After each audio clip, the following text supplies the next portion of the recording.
About 1/3 of funds are not beating the world index. Are people making increasingly active bets with passive strategies? I love barriers being broken down. I think that's only a good thing. Welcome to Heart of Wealth, your weekly pulse check on the wealth industry. I'm Sophie Downes, your host for this week. Today on the show, we won't be talking about football, but should a 10% return be the absolute bare minimum for investors? We'll talk about how ETF momentum forced Terry Smith to abandon his do-nothing strategy.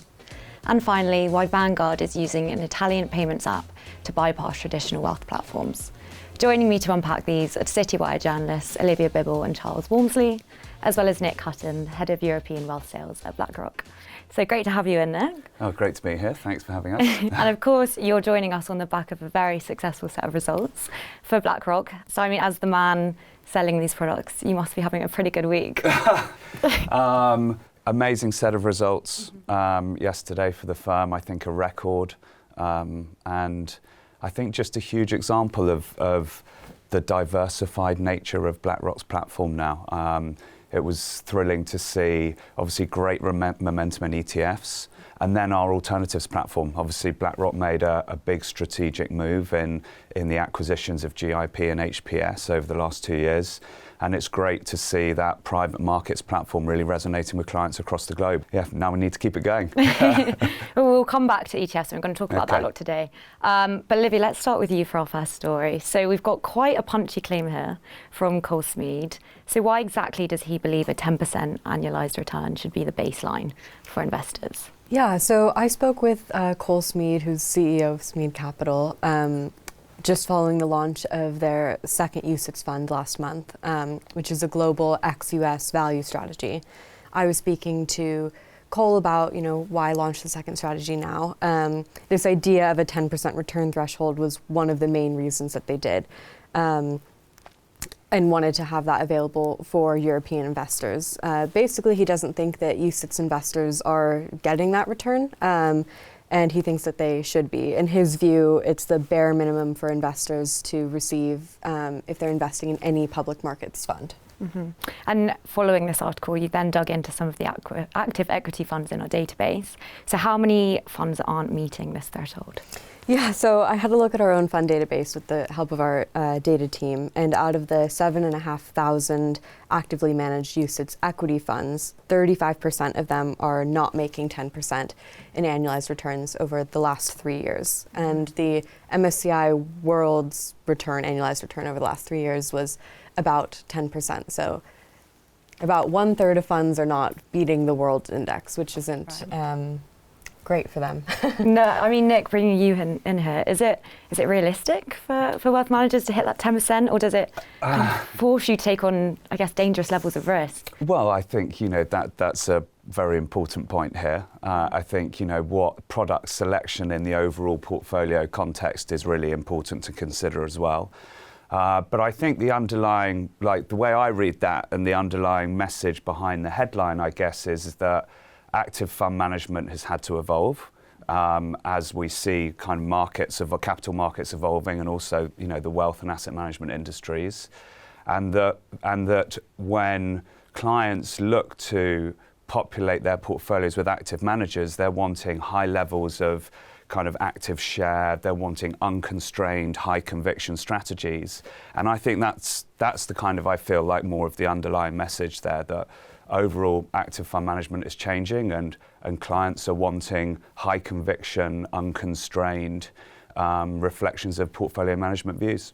I think there's something interesting there as well about client expectation that Nick says, and I think it touches upon something that on the wealth manager side in the UK, we published this video from a roundtable, the 30 under 30 wealth managers, and they were saying they often will talk about, say, 10% annualized returns as a good benchmark, and people their age or similar age will laugh at them and say, only 10%? So I think there's a real thing with expectations there, that they've been raised to a ridiculous level. Well, I mean, if hitting those 10% return figures weren't hard enough, our next story actually suggests the very plumbing of the stock market has been completely altered. So Charles, let's unpack this a little bit. What exactly was the argument that Simon Evan-Cook was making in the initial article?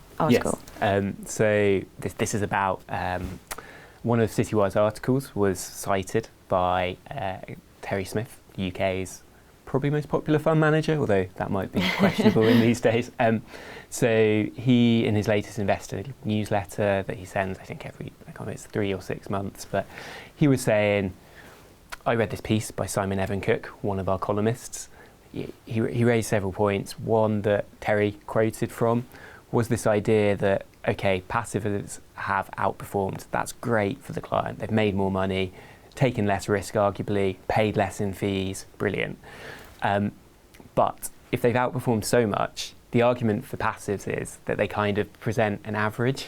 And so, yes, they may have returned 30% more than the benchmark, but there's a risk then you start to wonder, well, what happens if they all return 30% less one year? And what does that mean for clients? Is there going to be a rush on trying to withdraw money? Does that put people off investing? Is there something there where, this is a well-hashed argument, but it is something we need to seriously think about of, are people making increasingly active bets with passive strategies because they are concentrated on big American holdings, big American stocks? And I mean, of course, Terry Smith is kind of known as the ultimate buy and hold stock picker. So how big of a deal is it that he's now blaming these flows for kind of rewiring the stock market? A cynic would say it's easier to blame wider markets than to blame his own strategy.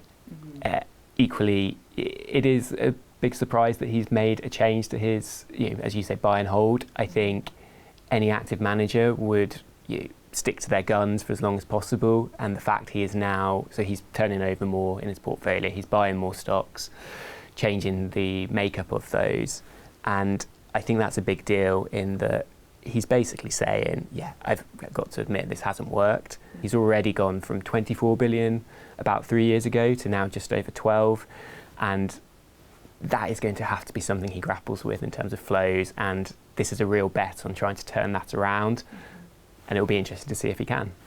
I feel like, Nick, we've got to bring you in here because obviously BlackRock is having such a positive story with ETFs. I mean, I've got the figure here. It's, you saw $312 billion of flows in the first half of the year.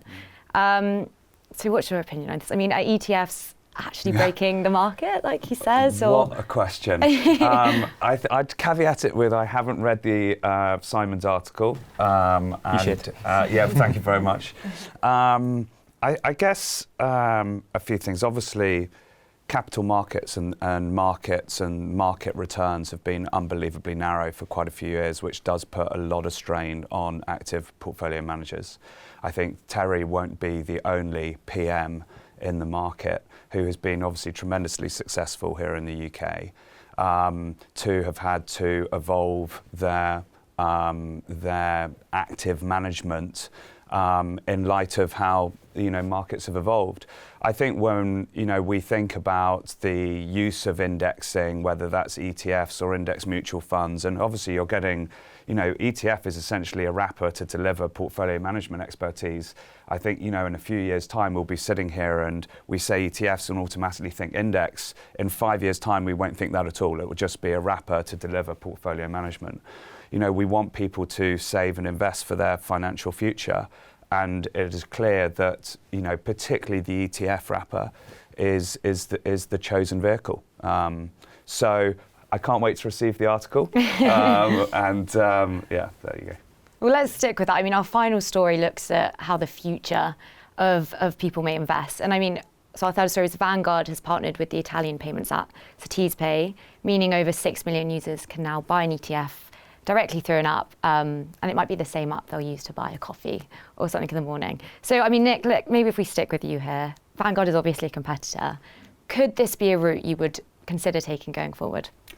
I just think, the headline is, it's really interesting because it shows the evolution of wealth and asset management and distribution.